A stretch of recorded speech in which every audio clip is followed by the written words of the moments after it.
Dan saya selalu bercita-cita pengen jadi hafiz Al-Quran. Harus ada cita-cita dari kita, harus jadi hafiz. Sedikit bicara tentang bab hafal Quran, buat kita yang gak mondok nih. Kalau teman-teman pengen jadi hafiz, targetnya jangan setahun atau 6 bulan hafal. Itu jadi putus asa nanti.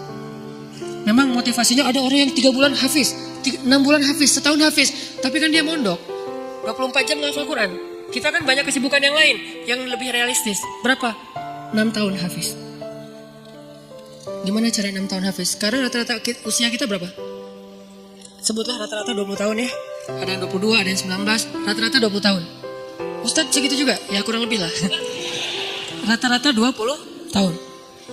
Berarti 26 tahun itu cepat banget. Ya udah deh, jangan terlalu 6 tahun, 10 tahun.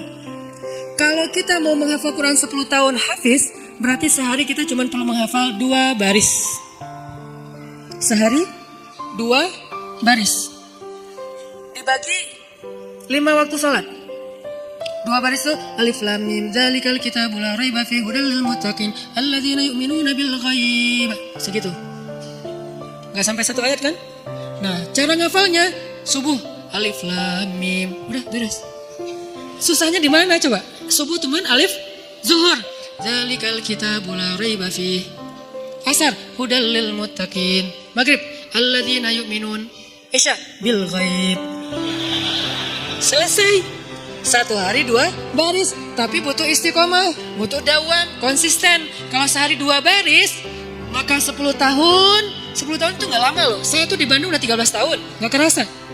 Seolah-olah baru kemarin saya datang dari Kairo ke Bandung, sekarang udah 13 tahun, gak kerasa gitu aja. Tiba-tiba udah 13 tahun, berarti kalau saya ngafal sehari 2 baris, sekarang udah 3 tahun yang lalu udah selesai tuh. Berarti semua kita bisa jadi hafiz sebetulnya kalau udah lancar tahsinnya. Sehingga kita meninggal berstatus hafiz. Bukan untuk pamer ke orang, bukan untuk taruh di Instagram bio. Hafiz Al-Quran. Itu mah bebas lah. Terserah niat ya. Saya kan gak mau menjudge kan. Ada orang yang menaruh gitu supaya jadi syiar. Ada yang mungkin dia riak. Kalau dia riak dia rugi. Kan ngafal Quran gak gampang. Masa mau dihabisin dengan hanya taruh di bio. Rugi banget tuh. Nih kenapa saya sedikit masukin ke bab hafiz. Saya berharap kalau ada yang dengar ceramah ini jadi termotivasi menghafal Quran, saya dapat pahala dari yang menghafal itu. Ternyata targetnya gampang. 2 baris sehari 10 tahun khatam. 2 baris itu gampang banget.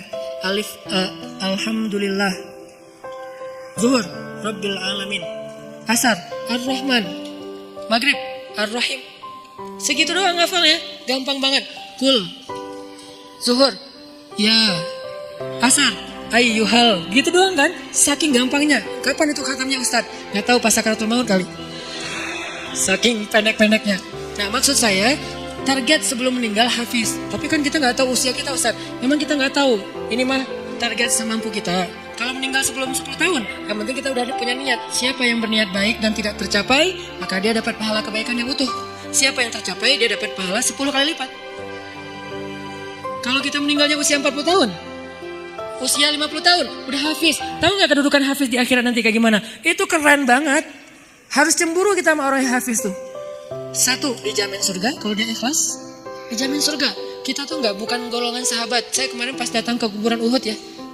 Namanya Jannatul Uhud, surga Uhud. Kenapa? Karena di situ dimakamin 10.000 ahli surga. Pas saya datang ke kuburan Uhud, saya ngerasa duduk aja lama di situ ya. Mikir, beruntung banget ya mereka. Semua dijamin surga. Duduk di kuburan Uhud itu gak ada serem-seremnya. Benar-benar namanya surga Uhud. Karena kayak kita duduk di atas taman surga. Kan datang ke kuburan itu ada agak-agak serem gimana gitu kan.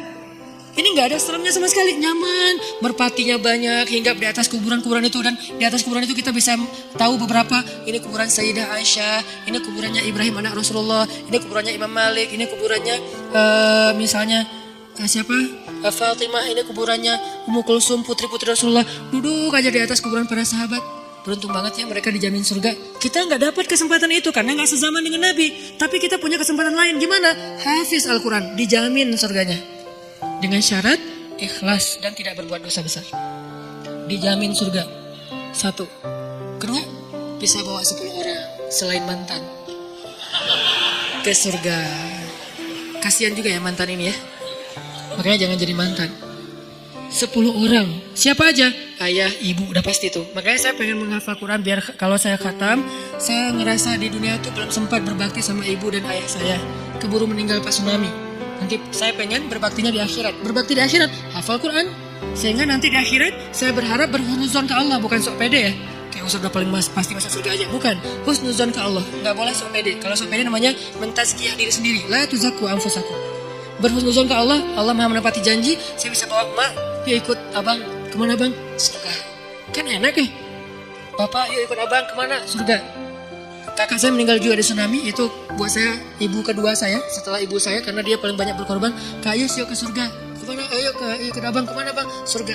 Itu tuh kayak goals, akhirat goals lah. Kalau kita punya life goals, ini adalah akhirat goals. Buat siapa lagi? Istri.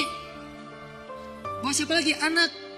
Kalau semuanya hafiz oh, ya berarti lebih banyak lagi yang bisa kita bawa. Itu tuh keren banget.